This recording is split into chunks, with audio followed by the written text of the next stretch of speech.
On this episode of Star Trek Universe, we experience the restful peace that is Andoria, while reviewing Strange New Worlds 109, All Those Who Wonder, and catch up on listener feedback right after these words from our mystery sponsors.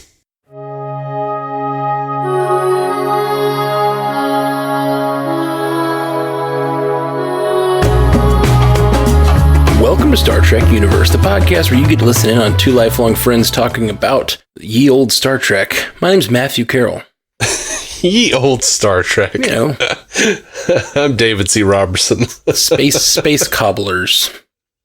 Space cobblers turning their big cranks down in engineering. Hey, you didn't have to take this to a dirty place with the big cranks thing. Whoa. No, nothing dirty, man. They're Amish out there. When they say they're churning the butter, they mean, damn it, they're churning the butter. Amish starship. That sounds like a fun, probably offensive to someone, but I'm going to ignore that and just say that sounds like a fun sketch. Yeah, there was a fun sketch on YouTube several years ago called Steam Trek. I'll see if I can find it and send it to you. Well, see, now I'm just upset because my idea's been done. Not really. Steam Trek isn't Amish Trek. So different. Okay, so we get ourselves another Gorn episode here, eh? Yeah, we did. It really feels like they're leaning into these Gorn fellows. Yeah, they are. They are. How did you feel about this episode, Matt? You know, it was a fine episode. I felt, okay, I guess full spoiler alert, I felt really bad about losing Hemmer. We just talked about last week how, I think your exact phrase was something to the effect of, they should have him in every episode more. And then they were like, we're going to go a different way with that request there, Dave. And especially with this, like, and let me say this, I enjoyed the hell out of this episode. I thought it was a really good episode. Right. I think Hemmer's death would have hit harder if we had like in season 5 or so. Right, well, season 3, I'm thinking season 3, season 4, even if they just had him in like most of the episodes this season. Right. Because I feel like he was not very prevalent. He didn't even show up sometimes. Agreed. He did feel like a very side character throughout the most of the series. And then just last week, we finally got one where we're like, hey, that's what Hemmer's all about. I mean, we had a couple, like the one where Uhura worked with him was really good. And I've enjoyed him every scene he's been in, but I definitely, they did a good job of pulling at my heartstrings with the whole, it feels like Andoria. Yeah, just like Andoria. Yeah, that stuck with me. I got a little choked up, I won't lie. I would have been sobbing if they had played up the connection between him and Uhura just a little bit more. Maybe, definitely played up the connection between him and Spock more. Had him feature a few more times instead of maybe. I get and appreciate the whole like Spock, Chapel, T'Pring love triangle. Like, she represents his logic, Chapel represents his humanity. And he's sort of like at odds with those things. I appreciate that a whole lot. I like what they're doing with that. Yeah. Maybe just one or two of those times that he went to Chapel to talk about his feels, he could have like gone to Hemmer and been like, dude, I'm catching feelings. What up? Yeah. Like, it seemed like they had a real, they're the two on the ship that have telepathic abilities. And it seemed like they may have had some connection there. In the moment of his death, he like seemed to reach out to him and say goodbye. There were some really nice things there, but like, it was abrupt for sure. And we'll see. See, a lot of these kinds of things, and we've been saying this kind of a lot these last few episodes. A lot of the things they've been laying track for in the earlier parts of the season. I know you're thinking of laying pipe. It's okay. I am. I know. You said it, and I just like immediately grinned. I know. Because I know you too well. You don't say shit like laying track without thinking laying pipe, Matt. Well, no, see, here's the thing. I do all the time, but I'm on a podcast with you, and therefore, before I said the word laying, I was already like anticipating your laying pipe joke. We also grew up together, so we have incredibly informed each other, like our personalities. So it's just like you were probably already thinking of it before, without you would have done that without even thinking of me. I don't know about that. I don't know about that. It's just subconscious, like you're in the back of your head, just going, pipe. maybe. But no, I think they've been really building out a lot of things in the earlier season that we at the time did not appreciate as much. We were kind of like, I don't know that I care about these characters, but those episodes are what's going to make us care about those characters in the future. And something like this, Himmer's death, is going to inform a lot of the characters moving forward and inform it's informing Uhura's decision. Her look toward the communications console was like, she's seriously considering a life in Starfleet because she was inspired by Himmer's death, and the words that he said to her. Yeah. And so like it's going to affect the series, and a death early on sets the stakes. I do appreciate that. Yeah. So I think there's things about it that are really good, but I do think the overall death itself could have been more impactful if we'd gotten to know him a little bit better. Yeah. And I'm not trying to discount anyone who was deeply affected by anything. Like, we knew Duke was gone before we saw him get promoted. Right. Lieutenant Duke. And I was just like, that poor bastard's not long for this world. Like, Duke and like the other cadet with Uhura who was getting brought in. Like, I was like, oh, they're gone. It's that classic bit. Away team full of like Spock, Kirk, McCoy, and Ensign Ricky. Yes, the Family Guy bit, but it's so much older than Family Guy. Yeah.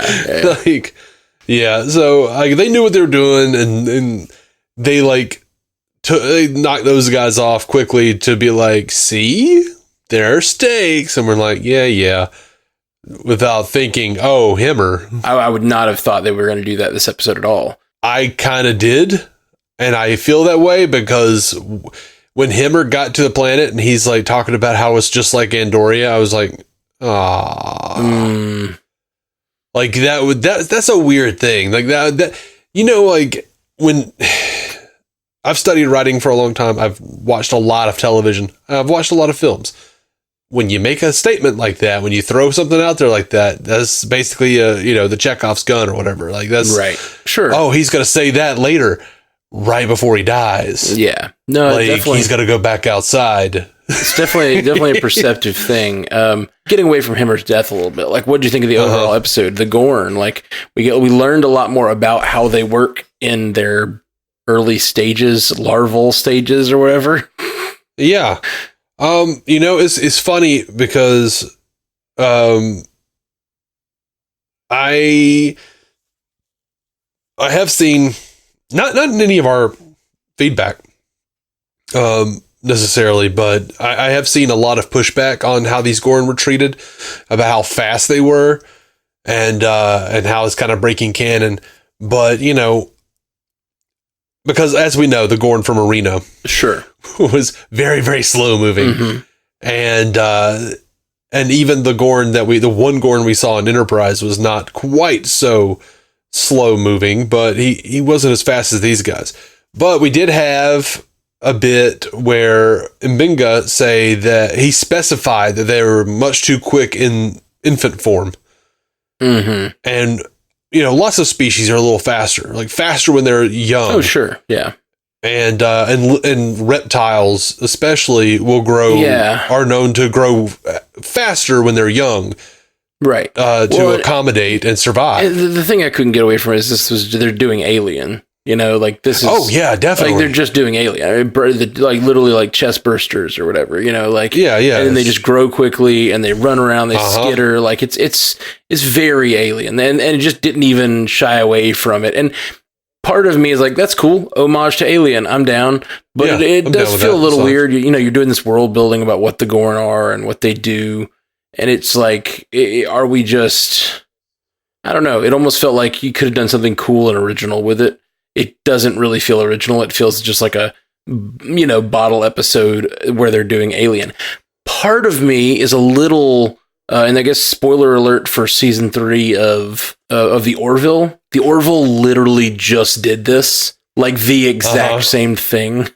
They did Alien. They like go to a planet and there's like a little spore and it hits a crewman, and then they bring the crewman back to the ship and he transforms and then starts like creating more spores and creating more crewmen, and they did the whole thing, and it just was like super Alien. And I was just so it's just kind of like I was just watching these two.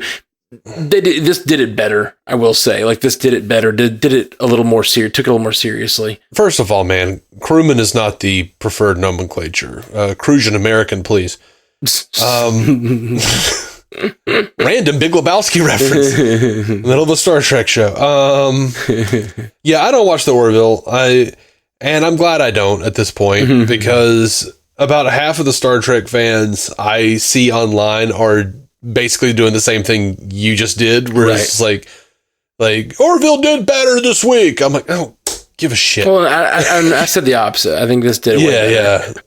You thought this one did it way better. Okay, I thought you were saying Orville did it better. This did it better. Okay. This did it better. Took it more seriously. The Orville, it was just really light, like kind of, I mean, it was just an action episode, I guess, like, which, I gotta say, I am a huge proponent of the Orville. I love the Orville. But season 3, I have not been a huge fan of so far. It seems like they've changed networks, and now they're online only, and they're onto Hulu, and I've been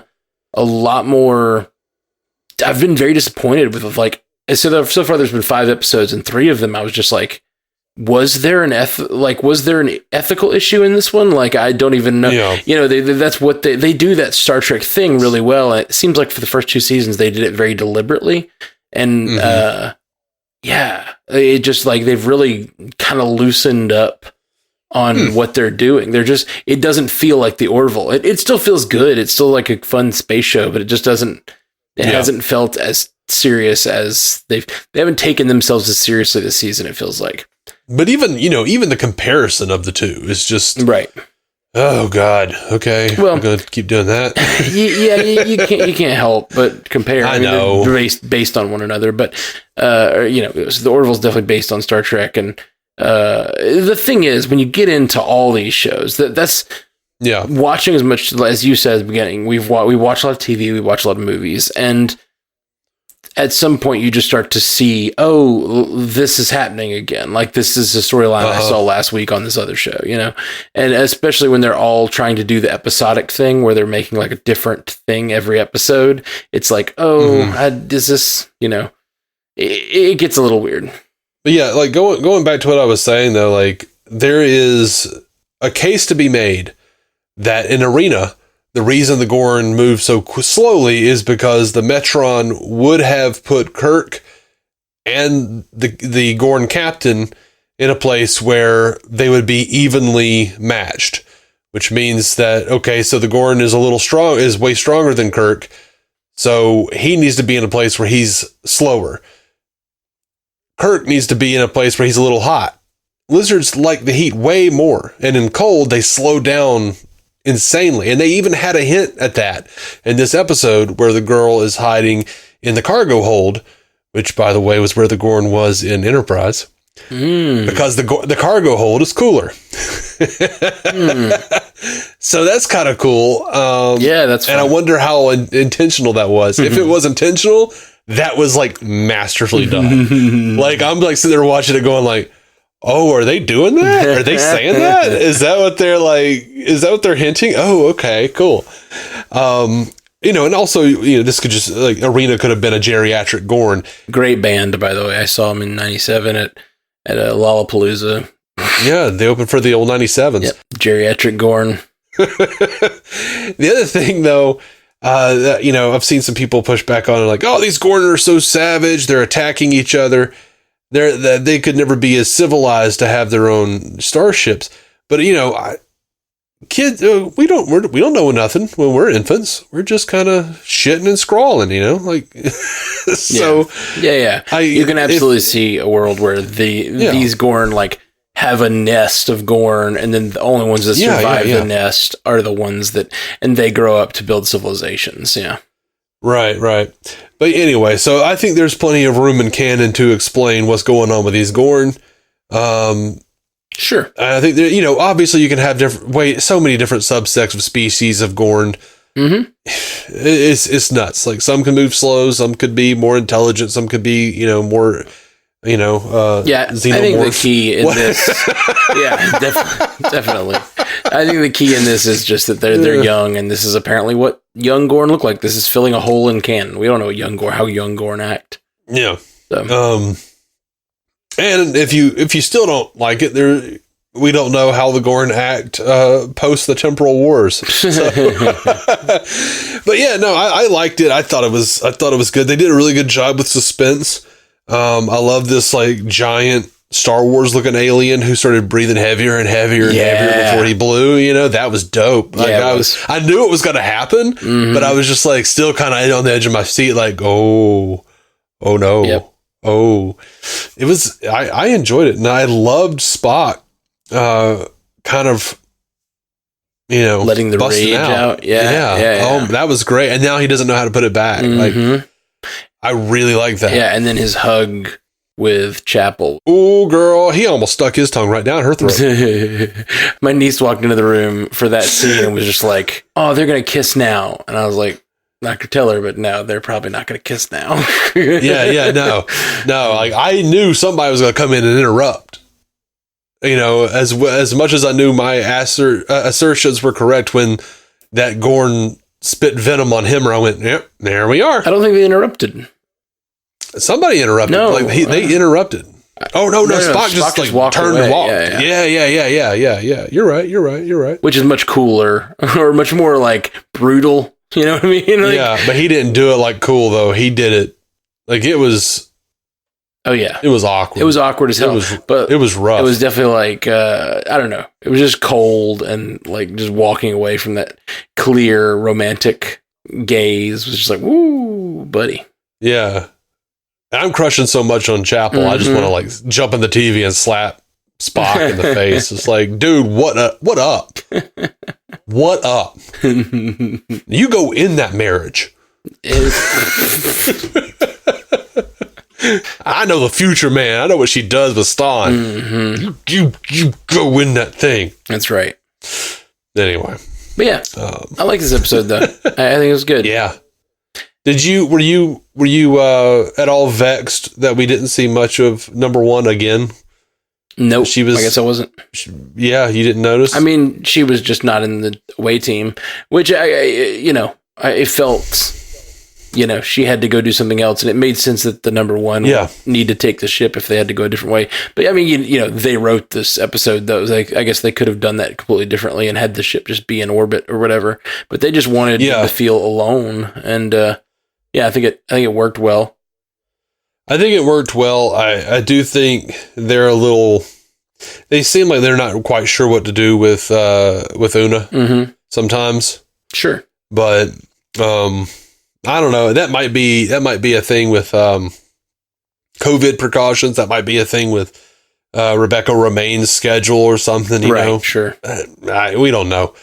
It might just be a thing like, okay, we've contracted you for this many episodes and, to keep costs down. Or they're writing the episode and they just needed this many people, and you just don't want to stuff. Yeah. I respect them like leaving a character out here and there when they need to, because so often shows feel that they have to like service every character in every episode. And it's like, no, let an episode be about this character or that. And this one didn't feel so much like that. It didn't feel like it's so much. I mean, I think, La'an got a lot of building up in this episode, and Hemmer clearly some real character development on that one. Part of the reason I'm so opposed to like even watching Orville and like so I can have that comparison point is because I'm already comparing all the new Star Trek with old Star Trek. Oh yeah, I get it. So I'm sitting there going like, in an old episode of Star Trek, we would have followed Una to the space station K7, and then a Gorn ship would have showed up and explained that like their crew was about back on the planet is about to be killed by the Gorn babies or some shit, and there'd have to be a firefight for them to get back. And I was just glad, like, ultimately, I was glad I didn't have to deal with that storyline. Right. Does that make sense? Yeah, sure. Like, no, just let them get to the damn space station and give the power cells. Yeah. And get back. Yeah, like, I don't care. Oh, no, like, I'm totally with that. I really like when people are willing to make decisions about what characters to include and to make the story smaller. If it fits with the story you want to tell. And this they wanted it to feel claustrophobic and feel like they were trapped, and they were, and you know, it's great. I like it a lot. Yeah. I felt for Mbenga when he was like, leave my daughter alone. Yeah. I mean, my patient. Yeah, no, for real. Like, wow. Okay, buddy. The one thing that I feel like that could have made this episode a little better, maybe. I'm sure there's a million little things, but like, I do feel like giving a little more character development to that see, I did it. The little girl, you know? Even at the end, like, showing that them saving her was worth something, and I don't mean like she had to be like some, like, oh, she gave us the plans to the Gorn star or whatever. But like, just some sort of like character moment with her where she's like thankful to be making it out alive, and it was like him or sacrifice made that happen. I don't think they gave us that, and I feel like something like that would have been nice. Even if Himmer and her had a moment earlier together, and he'd like encouraged her in some way, or like whatever, you know, something to make that connection that like he left so she could be here, and that's what we do. You know, we're here to put our lives in the way to save others. You know. It's another one of those things where, you know, if you study narrative long enough and you study how things are done, so they can get something across in a ironically, I can't figure out how to say this. I can't think of the words. In a timely manner. They throw in these little shortcuts. Like if you were doing a sitcom and you want the audience to love the kids immediately and be on their side, you kill one of their parents. Right. You know, like, you're like, oh, mom died in a car wreck. Oh my God, I love those girls, those poor thing. So here what they did is they're like, oh, they threw in that line about like, oh, she was like, you know, a slave. She was a slave on the Gorn, with, you know, some kind of Gorn slave or whatever. And you're like, oh my God, poor thing. So they don't have to actually do the work of giving her any kind of real character. Yeah. And but you tend to just see those little tricks and you're cynical about it. Sure. The more, you know, shit you expose yourself to, the more TV shows and shit. Yeah, you know? Yeah. No, I hear that. I see a lot of young people like, oh, it was that poor girl. I love that poor girl. And I'm like, no, sweetie, you're so young. Yes, yeah. You haven't watched nearly enough TV. I found the girl in this episode to be very like nondescript, and like I didn't care too much, and mostly I thought it was a threat because I'm sitting here being like, oh, she might also have eggs in her.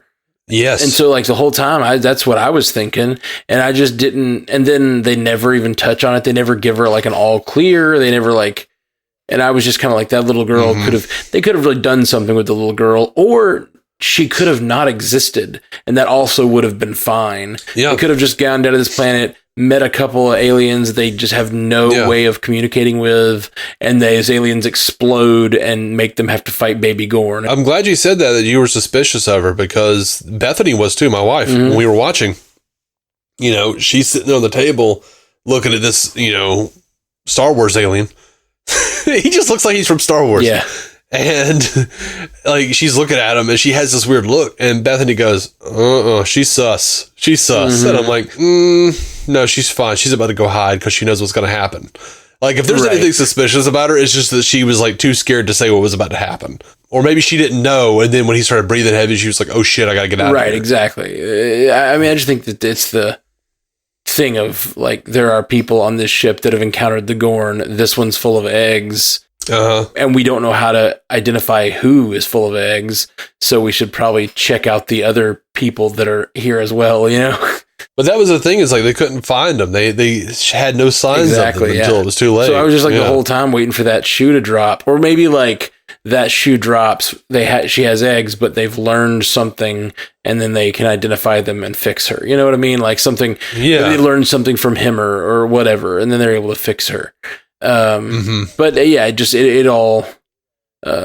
Anyway, that's my only I guess small thing that I did not understand the point of the little girl and either get rid of her or give her like something weighty to do, I guess, or she was basically there to make the cool, like, aliens are coming and there's a little girl that's scared. Like that's her whole purpose. And I don't really need that to feel the stakes of fear, I guess. I don't need it to be through the eyes of a little girl. It's actually effective when when Duke or whatever is being killed, I appreciate that she was there. If nothing else, that we still get like a sense that M'Benga is having a hard time. Yeah, that's true. I didn't want them to just come back and be like, and I'm fine now. Yeah. I don't want that. No, you just lost your daughter, dude. That moment was definitely the thing that made her presence valuable in this episode. Yeah. But it wasn't so much to this episode, but just to the overall character of M'Benga moving forward and seeing that he's still struggling. And it's nice to see them attaching stakes to that in his character and everything. And she served to get rid of La'an for a little bit. Because La'an left the ship to go with her to find her parents. Yeah, indeed. Ugh. Because that was also a part of La'an identifying with this girl, because this girl also lost everyone. Right. And La'an also did. So she, especially with the Gorn, felt like she had to go and help this girl, and that was a priority over Starfleet. Yeah, that's true.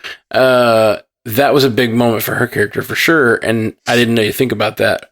The fact that La'an is going to do that, we may get episodes that are La'an focused, and maybe we'll see more of this little girl, Mm-hmm. It kind of makes me wish even more that they'd done more with her character, because if they are going to have her move forward as something important, then Anyway. Yeah. Anyway, we got a lot of feedback, right? We do. Let's dive in, buddy. We have a lot of feedback. Dive in. All right, so I decided I'm going to go ahead and we have one piece of feedback for this episode that we just talked about. Sweet. And that comes from Stu Little, and I'm going to do that, but we are a couple weeks behind, and we have feedback from previous episodes, so I'm going to hit up the Stu Little, and then we're going to go back in time. I like it. Stu Little says, I say we take off, his subject is, I say we take off and photon the entire site from orbit is the only way to be sure. Okay, straight up. Good use of a captain's log to build tension in the horror tradition. Despite constantly being used to provide expository narration, they are rarely used in a plot as an actual record. Their in-universe function. I can agree with that. Yeah, it's cool. I always hate the, wait, so he stopped in the middle of this, fight to do a captain's log? So the original series was really bad about that, where it was just come back from some big cliffhanger commercial break, and then it's captain's log supplemental. I am stranded on a world with a giant penis coming towards my asshole. It's just always some kind of thing. I don't know. That's what my mind goes to immediately. Stu says, quote, I want to kill them, but I'll settle for fighting any crew. Why not both? Stu says. That's fair, I guess. Yeah. Which is funny because it brings up an interesting point someone was making online about how they really did just turn the Gorn into a bloodthirsty species, whereas on the original series it was no, they felt threatened. That's why they attacked, Cestus 3. Oh. I won't kill you. Maybe we can talk. Maybe we can figure it out. But you know what, La'an? I'm good with La'an feeling that way because they killed everybody she loves. Mm-hmm. So kill them all. Yeah, they're clearly just leaning in and just making them the bad guys of this season, and whatever. Mm-hmm. That's cool. Quote, stop harassing my daughter. Stu says, oof. I mean, I figured they might go there. but this is literally the first scene of them interacting. Hey, again, dude, this show does everything quick. It does. But which I don't think it was trying to like say in any way that he had some strong connection with the little girl. Yeah, no. He just sees a little girl and sees his daughter. Yeah, that's all it was. How did Chapel feel Buckley's pulse when she had those winter gloves on? Hey, it's the future. I don't know. The hell, EMPs or something? Not EMPs. EMPs. What is it? What are paramedics called? EMTs. EMTs might have some kind of glove that could feel a pulse through. I don't know, but at the very least, it's the 23rd century, so I would hope that they would have some kind of glove that you could stay warm and still feel a damn pulse. Probably even better than your fingers could. Yeah, but like, I don't. Why would you use a tricorder at that point? I don't know. You have to maintain the gesture, so TV knows. I'm just trying, man. I am doing the same with this show that I've done for all other Trek before it. Concoct ridiculous headcanon to make it work for me. Stu says, still, it is cool to have such an overtly alien character in an episode, and he's dead. And in a manner quite funny, considering that conversation we had about a scrapped IDW crossover. Yeah, that was something he talked with me about. There was a scrapped alien Star Trek crossover with IDW. Oh, funny. R.I.P. Lieutenant Duke, and he was only 50 years away from retirement. Still, I almost said that earlier when they were talking about the promotion. I was like, yeah, you might as well just give him like a watch and tell him to have a nice life. Yeah. Still, at least we got the obligatory death to establish stakes out of the way early, and we don't have to worry about anyone else. So Gorn burst out of the chests, can see heat signatures that could spit a burning liquid at people. There's a young female survivor character, and one of the team, Sam, starts to crack a bit under the pressure. I kind of love how shameless this is about the two franchises it's emulating. Star Trek has been cribbed from enough. I think they're allowed to do it themselves. Then he says, no, not Himmer, you inhuman bastards. And another alien character, too.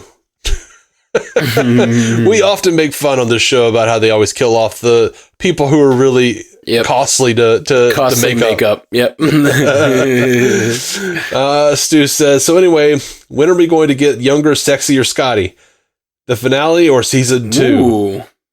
Or maybe every season will have a different chief engineer who dies or leaves for some reason. I don't know if no one ever seems to remember this, but TNG season 1, there was like a different chief engineer like every episode in season 1 until season 2. They were just like, make it Geordi. Interesting. Geordi was a helmsman. We just had like inexplicably a different chief engineer every episode in TNG season 1. Weird. They were like looking for that Scotty magic. Yeah, they weren't finding it. And then he was like, guys, I think I could do it, but you don't have to take my word for it. Dun-dun-dun.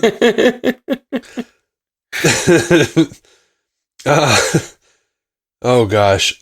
Stu says, perhaps we could bring in Tig Notaro as Bet Reno, the identical twin sister of Jet. Stu also says, I like it. Bet. Yeah. Kind of felt weird to send La'an off in the penultimate episode of the first year like that. Agreed, but I get it, I guess. I mean, maybe it was something similar, just like we talked about earlier with Rebecca Romaine, like leaving for this episode. Maybe it was something similar for her. But everything's done so quick here, like I said, I'm an old school Trekkie, so I'm used to being able to read about, behind the scenes problems and the character's the actor's gonna leave. I need to read about it in Starlog magazine. Know it's coming. So I'm like, Skin of Evil. Here's the one where Tasha Yar goes away. I've known for a month. What a bummer. Thank you, Starlog. For spoiling everything. Yeah, I read a month ago that Starlog, they printed a picture of Armus over Tasha's dead body. And I'm that's terrible. That's crazy. was like before spoiler culture, like, you know, spoiler fear culture was a thing. Right. Well, kind of. We'll have to get into some of the crazy stuff that happened with Star Trek II Wrath of Khan. Because script leaks, man. Like, we even think Roddenberry was the one who leaked the script. Weird. It's because he didn't like that they were going to kill Spock. And he wanted there to be backlash, so they had to change the movie a little bit. Have that death at the end with this Kobayashi Maru, so everyone was like, oh, it was a simulation. Those leaks didn't. Alternate interpretation of Uhura taking up the comms position. After that mission, she wants as little to do with away missions as possible. And then Stu says, P.S. Turns out our bodies were the Gorn hub all along.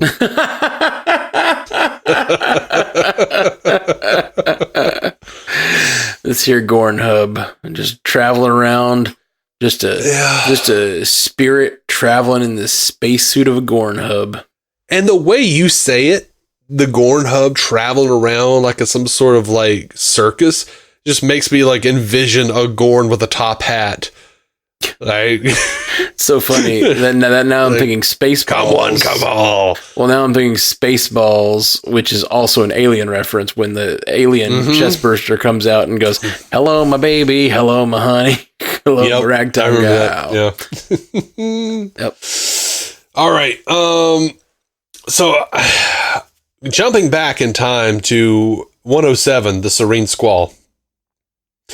We have a piece of listener feedback, and I am going to we've already talked about this. Matt's got some issues. Matt's got some things to say.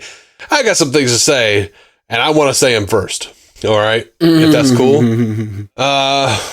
We had some feedback from Jeffrey Hunt, who said they just had to trans trek. I guess if you want to shatter my suspension of disbelief by being on the nose about current politics, then that's what you would do. It's so forced. Number one, human rights are not and should not be seen as politics. Bottom line. 2, Trek has always been as progressive as the times really allowed them to be. They had a black woman on the bridge, a Russian man on the bridge, a Japanese man on the bridge during the civil rights movement and the Cold War. And this was a time when yellowface was still very prevalent in film and television. They did an anti-Vietnam episode, Private Little War, during the Vietnam War. They were one of the first to have an interracial kiss, and while that's often inaccurately stated to be the first, it wasn't. It wasn't anything to blow off in those times. And, you know, TNG had the episode The Outcast, where Riker falls in love with a member of a traditionally androgynous race who bucks tradition and identifies as female. So what the fuck did you think they were talking about? That's all I'm going to say for now. Go, Matt. Well, first, like, I mean, you can call me blind to it, but like, I know you like read about it on Twitter and stuff that this person was going to be on the show. I didn't even know she was trans, like, at all. Didn't dawn on me at all. I thought she was hot. I enjoyed her acting. I thought she was really good. I liked her as a character. I liked her as a villain. And then, like, it wasn't until we podcast about it I even found out she was trans, and I was like, all right, cool. But yeah, like, the whole, like, whatever. Jeffrey Hunt, fuck you. Particularly fuck you, because you used to be our roommate, and you were the worst possible roommate. The worst roommate I've ever had. You were terrible. You still owe me money. You just take from this world, and you don't care about people that are different than you. Fuck off. And you masturbated in the middle of the living room when I walked in one time. Uh-huh. That was weird. Walked in with a friend. From the outside. Front door opens. Standing in the middle of the room masturbating. What is that about? You get this weird kink to masturbate in the front room, but somebody else can't decide how they identify? You're a weirdo.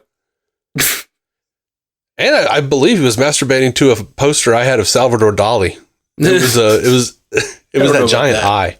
Remember when I went out of town and he like nested in my bed and corrupted my computer with a bunch of weird porn. Oh, no, I didn't remember that, but that sounds like him. Yeah.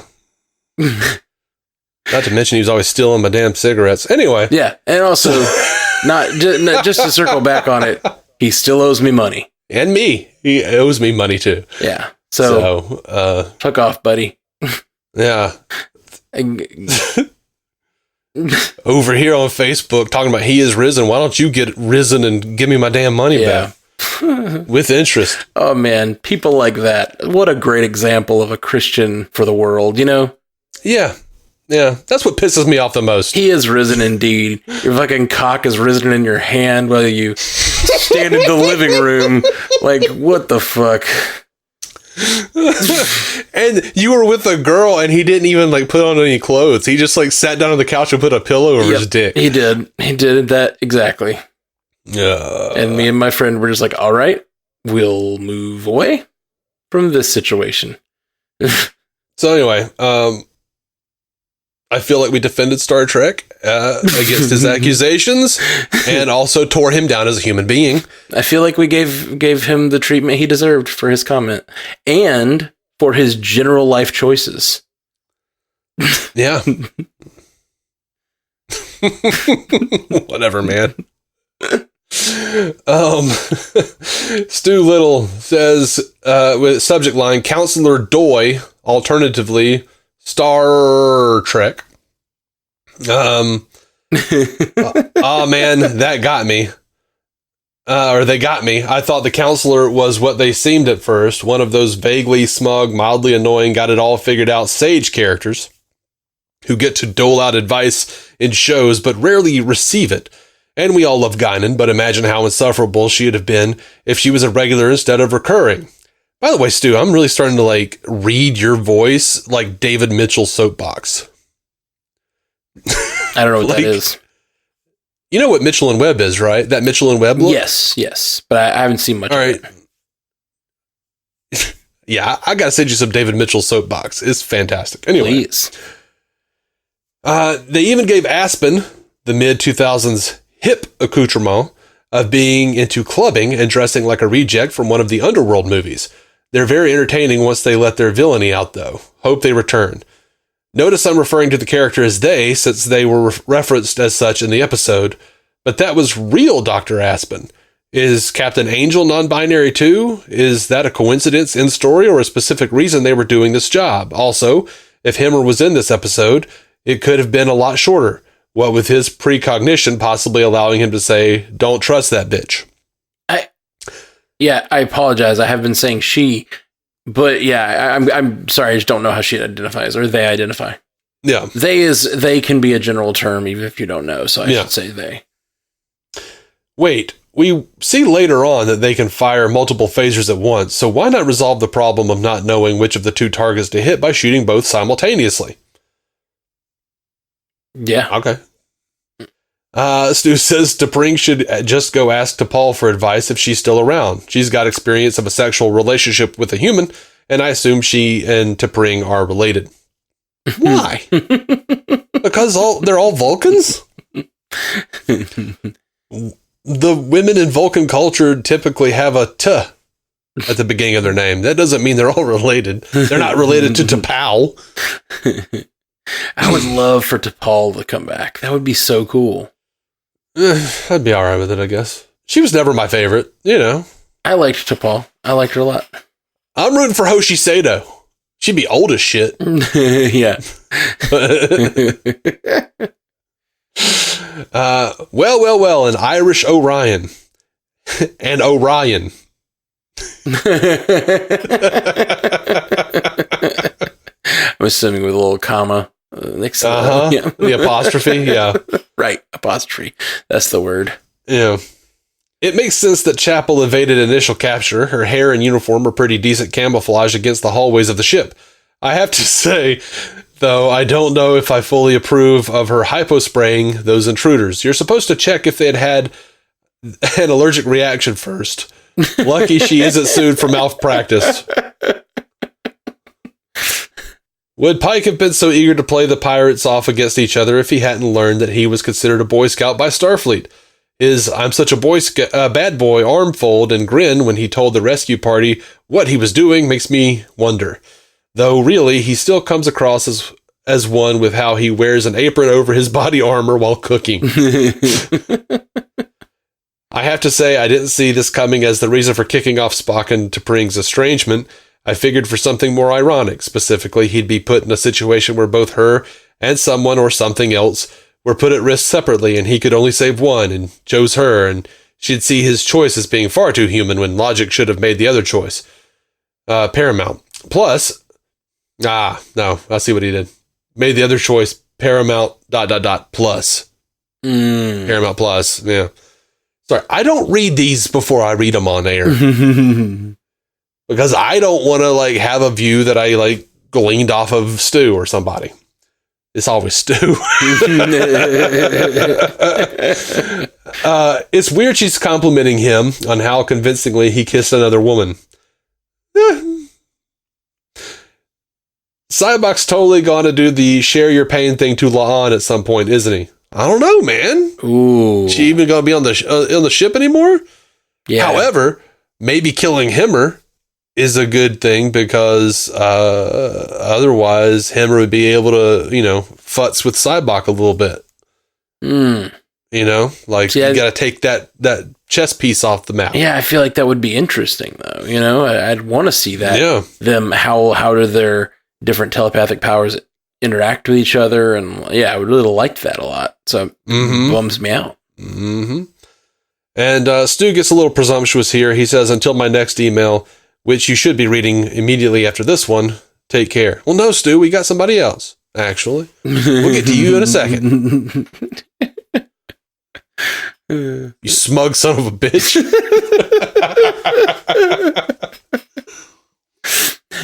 All right, so we got something from somebody named Michael Strathmore. Do you know Michael Strathmore? I've heard, he's definitely written in before, either on one of the shows. Sorry, Michael. I know you've either written in or we've met before. I know that name. Yeah. Michael says, hello, and this is for the Serene Squall as well. The following are my real-time reactions as I watch Star Trek Strange New Worlds 107, The Serene Squall. Wow, unfortunately, this episode is terrible. Another unoriginal, wholly predictable snooze fest that continues to depict Pike as an unserious captain amongst a crew full of inept officers. This show also undermines character moments in previous episodes. It is my least favorite episode of the season. Read if you like, don't if you don't. Just a reminder, you may like something I don't, and I may like something you don't. These comments are meant to be tongue-in-cheek, so don't take it too seriously. I don't know, man. You just said you didn't like any of it. Like, really, you seem pretty serious. Mm-hmm. I don't think these are tongue-in-cheek. All right, we'll see. Yeah, I mean, it's cool if you disagree with us. That's fine. Also note, I only watch each episode once, so some nonsense I'm complaining about might be answered before the credits roll. We open on Ankistan Katil Vulcan Criminal Rehabilitation Center. Try saying that 5 times fast. Interesting set design. I dig it. Dude, I couldn't say it one time. Didn't make it through it. I screwed up twice. Why is T'Pring recording a Starfleet-style personal log? Anyway, she is reflecting on the rehab work she's been doing with these criminals. I wonder how many of them she might have punched to get them here.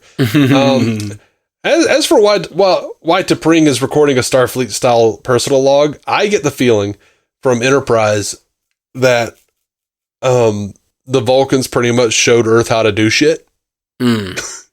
And they might just have like their own personal like version of that thing, or it might be like Federation, requirement or something for spacefaring vessels. Who knows? You find some kind of bullshit everywhere. Plus, if you're out in space, you got to have a black box, man. You got to have a personal log, let people know what the hell's going on. If something bad happens. True. It's only logical. Mm-hmm.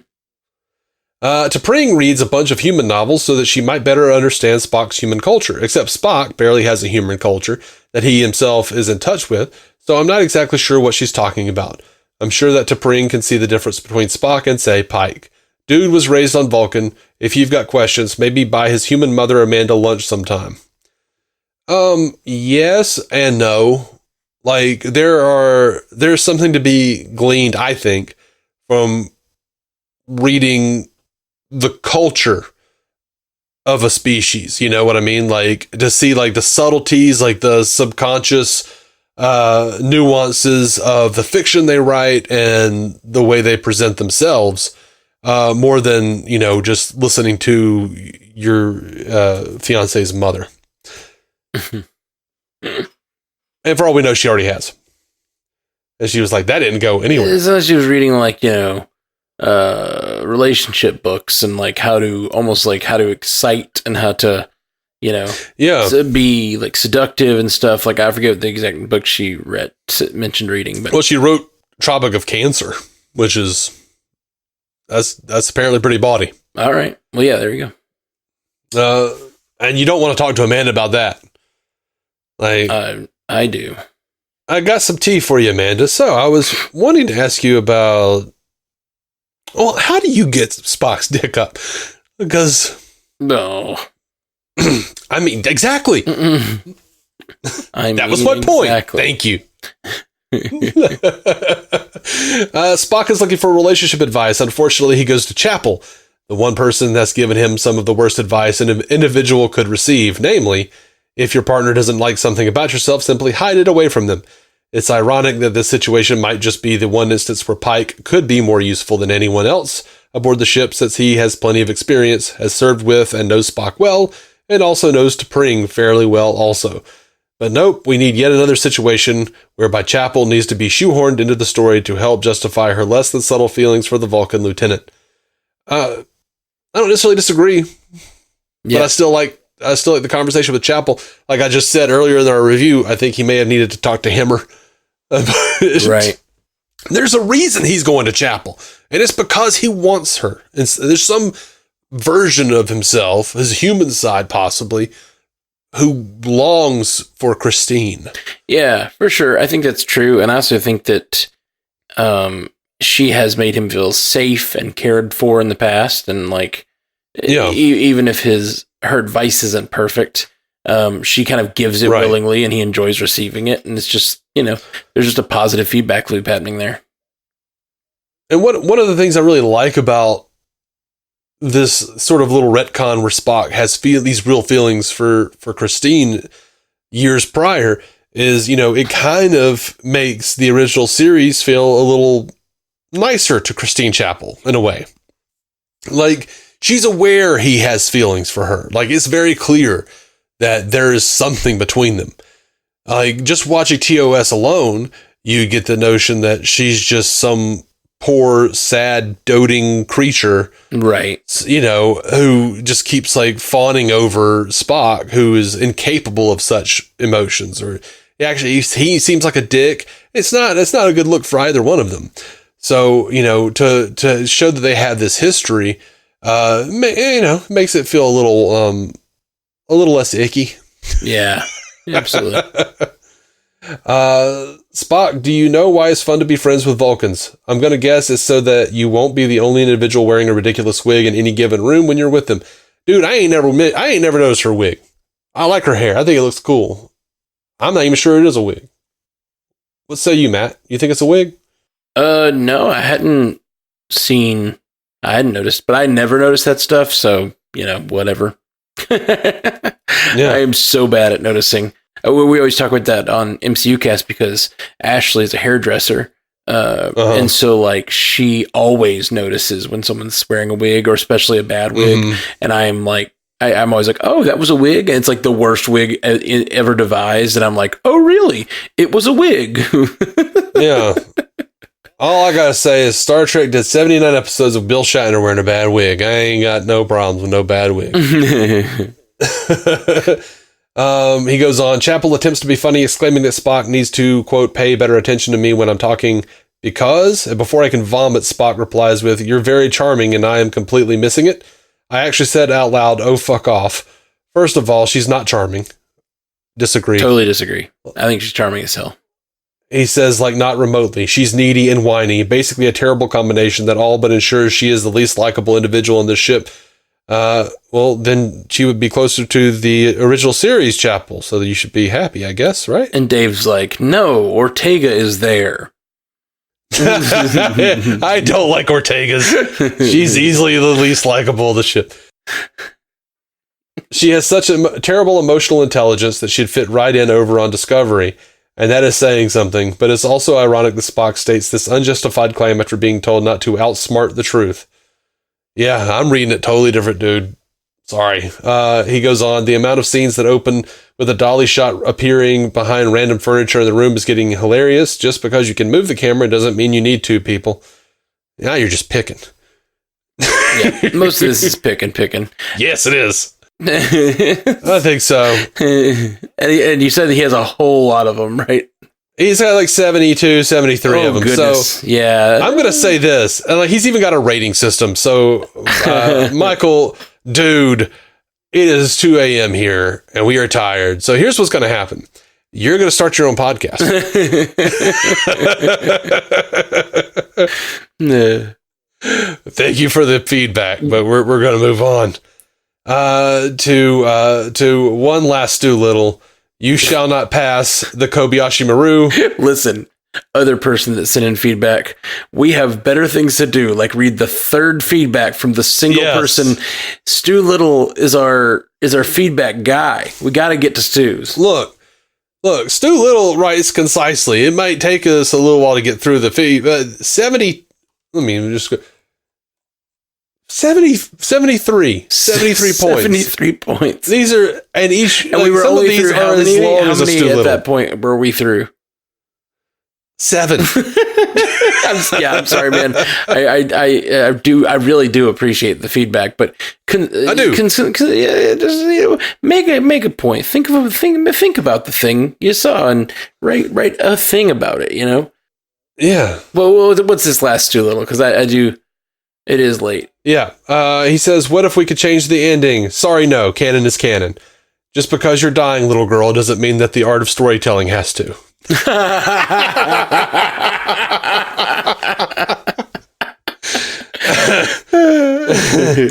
Very silly, but largely very fun episode with the cast's willingness to lean so hard into their roles, carrying it.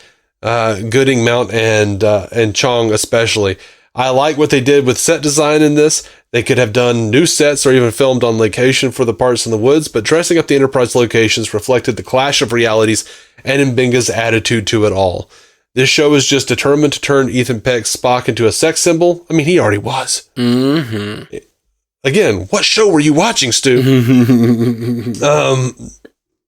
Nimoy's hot as shit. In addition to all the shirtlessness, they now gave us a bad boy wizard version. Mm-hmm. And he was hot as shit. Fan fiction for days. Mm-hmm. /fic, if you will. Yeah. Loved him getting into wizarding. The guy probably becomes a LARPer after this, or at least starts a D&D group. He was planning to. Not for long. It's a real bummer he didn't make it to that first D&D session. Yeah. Hang on, isn't the solution at the end of the episode basically M'Benga letting his daughter go off to live in the Nexus? That's a good thing now? I think he's letting her be Wesley Crusher. So yeah. She apparently can come back and still interact with people, all that, yeah. Yeah. She's basically one of the prophets. Yeah. Which would be funny if she actually was one of the prophets now. Yeah, that's what we talked about that last week. Did we? Yeah, we did. God, I don't even remember. We did. Anyway. She's also not destroying Viridian 2 to make it happen, Viridian 3. That's where they landed. Viridian 2 is where all the people were. Was it? I believe so. It might have been Viridian 4. It was one off. There was Viridian 3 was where Kirk died. But they were like, it's a desolate, it's an uninhabited planet. But Viridian 2, when he destroys the sun, he's going to destroy the other planet, which had all the people. Maybe. Yeah. Okay. Maybe you've given me pause. I don't remember this shit. I don't have much to say besides that. The episode speaks for itself and kind of feels like a slight fillery thing, despite the major development for M'Benga. And a bit of a calm before the final 2 episodes, which may be far more intense affairs. And so far, yes. Have you seen the clip for the next episode? No. Should I watch it now? Holy shit. Should I watch it right now and we talk about it a second? I think you've got time. Yeah. So yeah, as soon as I saw it in the trailer, like I saw the fireball coming at them, and I was like, oh shit, it's the Romulans. Yeah. And then they were like, we got an incoming hail audio only. I was like, I knew it, it's the Romulans. Yep. And then we saw the clip and they're on the Romulan border. And I was like, there it is. There it is, Interesting. man. So could this be the Romulan Wars? Is that the right time period?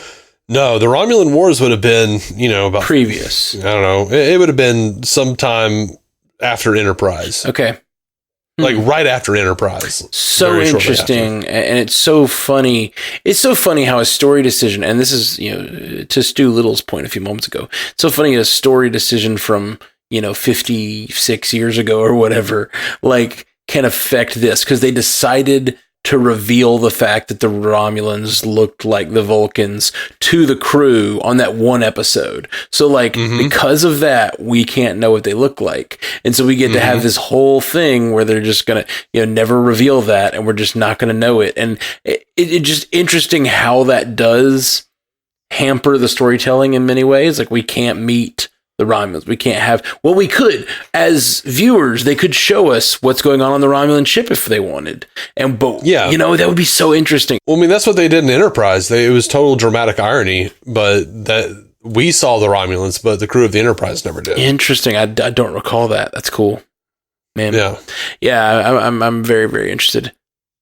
Because if you'll recall, they had part of that whole sect of Vulcans on Enterprise, I believe, were infiltrated and by the Romulans, and the Romulans kind of pulling the strings. So remember the really emotional Vulcans from Enterprise? Oh man, that was some of the best stuff. Season 4 of Enterprise. Yeah. I remember it being a great season. I don't remember the Romulan storyline at all. Yeah.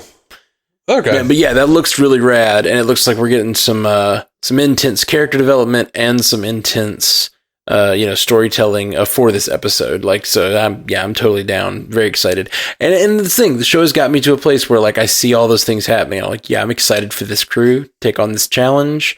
I'm excited to see what happens to Pike when he's confronted with this character and he has to somehow make a decision of what he can do to either avert this kid going into Starfleet. You know what I mean? That's yeah, it feels like the Doctor in the Fires of Pompeii. You know what I mean? Trying to be like, no, we'll save this one family. Right. What's he going to do? And it goes back to what if we could change the ending? Yep, for sure. And let's do it. And what if he does? Yeah, I know that's something you've been looking for. I have been looking for it. And if he somehow, what if he somehow changes something about Mott? What if Mott dies? Or something that completely invalidates his vision. How does that change his character? Is he still heading there? Does he know? Does he not? Or will he just have to come to terms with he can only make a difference in what he can make a difference in? Yeah, I'm down to see what the answer to that is. Yeah, and it's something they've really been playing out with this entire season is his emotional state about his vision, and so I am very excited to see how that plays out. That's cool. Yeah, man. All right. Well, guys, thank you so much for joining us on Star Trek Universe. We'll be back really soon with the next episode. Yeah, man. Jolan True. Live long and prosper. Thank you for listening to the Star Trek Universe podcast, a Stranded Panda production. If you'd like to hear more from David C. Robertson, check out the DC On Screen podcast or maladjusted.tv for his web videos. If you'd like to hear more from Matthew Carroll, check out the Marvel Cinematic Universe podcast or listen to his music. Just search for Matthew Carroll anywhere you get music.